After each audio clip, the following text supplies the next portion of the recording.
Today, I'm going to talk to you about the basics on how to get started homeschooling in 2025 and beyond. I got my notes because we're going to stay on track, and I'm going to give it to you like I wish someone would have given it to me when I first started.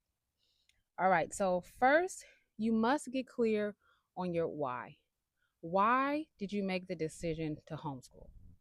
I want you to think of a reason that feels like the most purposeful and the most rooted in your family values. Maybe your child has experienced some bullying at school. They've experienced some traumatic experiences. Maybe you want to bring your child home so that you can focus more on your faith practice as a family. Maybe you simply just want more freedom and flexibility in how you spend your day. It could be a combination of all of those things. Whatever the reason is, you really have to get clear on it.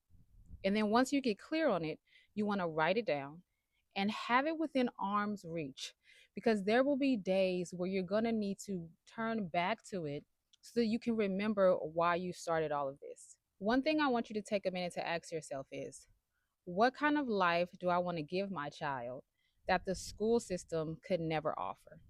Let's run that back. What kind of life do I want to give my child that the school system could never offer? Keep that in mind when you're writing your why. So once you have it all clear, written down, and in a place where you can get to it when the days get hard, because they will get hard, then you can move on to step two. Step two is really important. You need to understand the legal side of homeschooling, specifically in your state. You have options, so you're going to need to get to know them.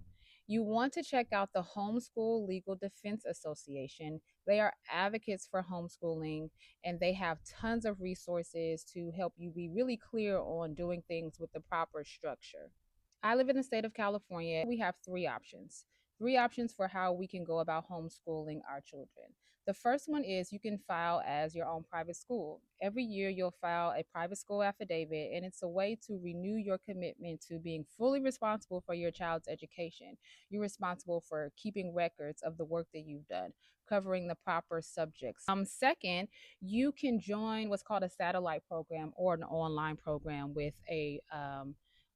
another school. With that type of choice, you are working with that school. They already have a curriculum together, they already have guidelines that you have to stay within, and you usually have a teacher who is there to support you. Next, you can choose to hire a tutor. You can hire a full time tutor who is the one who's responsible for actually educating your child and working with them through the subjects. You can choose to have the tutor cover certain subjects. It's all whatever you feel like best fits for you. Now, these options vary from state to state. So you want to check out the HSDLA to make sure that you are on track for your state requirements. Step three is you're going to want to discover your homeschool style. It's going to be very unique to you, but there are many styles that have been used, and these are all ways that homeschoolers have approached education. And you're going to need to do some research about those different styles and figure out where you fit in. You may even add your own style to it. We're going to cover a couple of styles that are pretty common.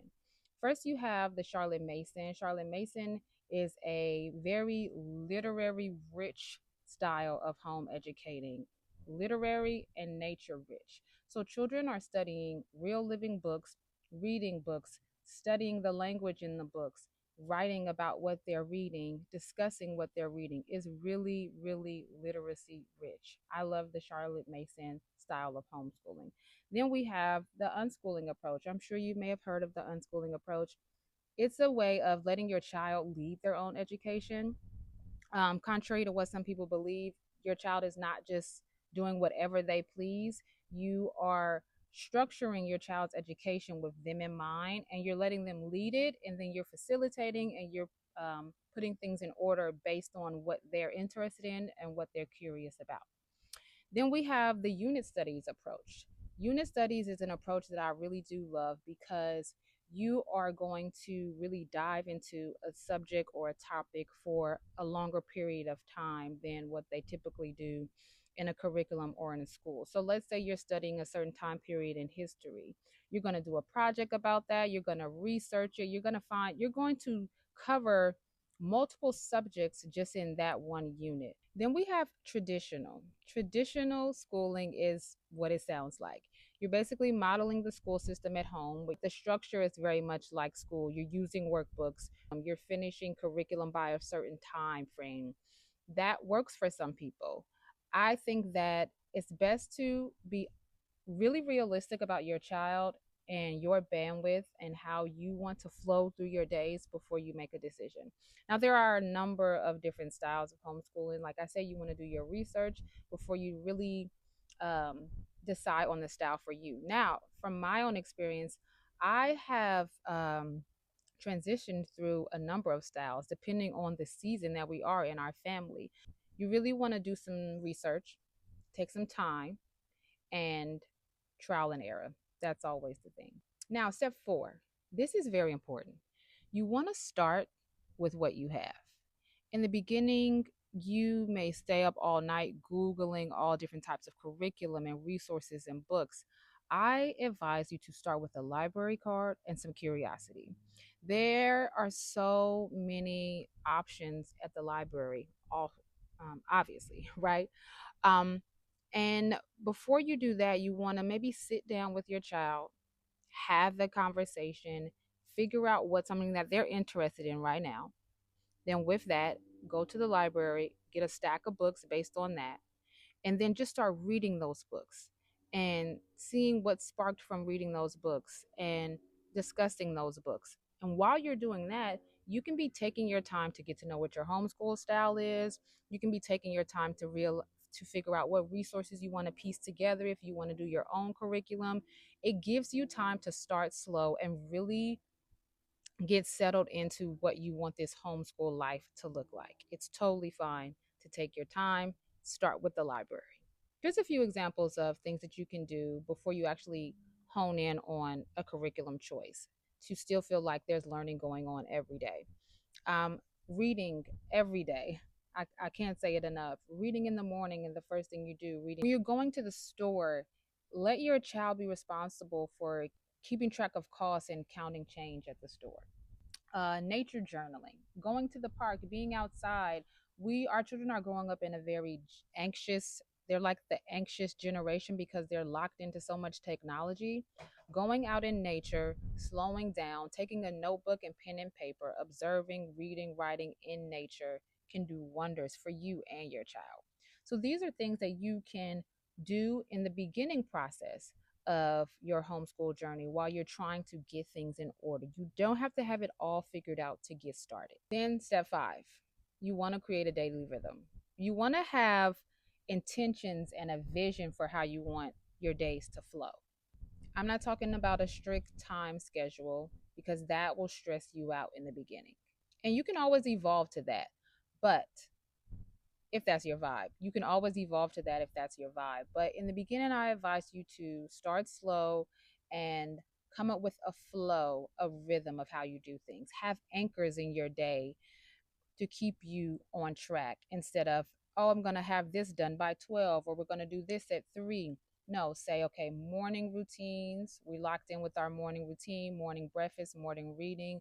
Then we have afternoon play. We have whatever it is that feels natural for your family, let that be your rhythm. And one thing about a rhythm is it can always change. It's okay for it to change. That's the beauty of having the flexibility and freedom of home educating.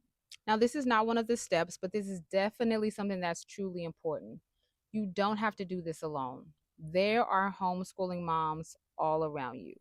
All you have to do is find your person. Before you even think about finding your community, find your person. You want to find that other homeschooling mom who is either ahead of you in her homeschooling journey, or maybe she's right there with you and you guys can learn together. You can raise your children together and do things together. There is so much room to build community within this homeschooling journey. Never feel alone. Never feel like you have to do this alone. You can be intentional about it. You can find your people. But first, start with finding your person. After you find your person, you might find your person in a local Facebook group. Um, there's always Facebook groups that are local in your community. And if it isn't, maybe you need to be the one to start it. But trust me, there are tons of resources for you to build a community around this experience that you have chosen to have.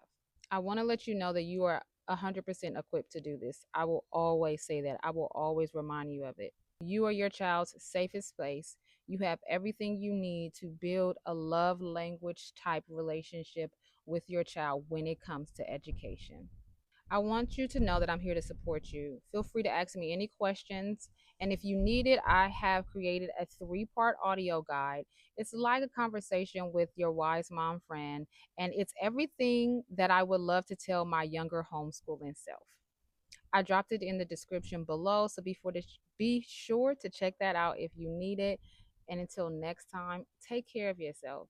Be excited about this journey that you have decided to embark on, and just know that you're going to grow, your children are going to grow, and the learning happens at home, which is the safest place for it to happen of all places.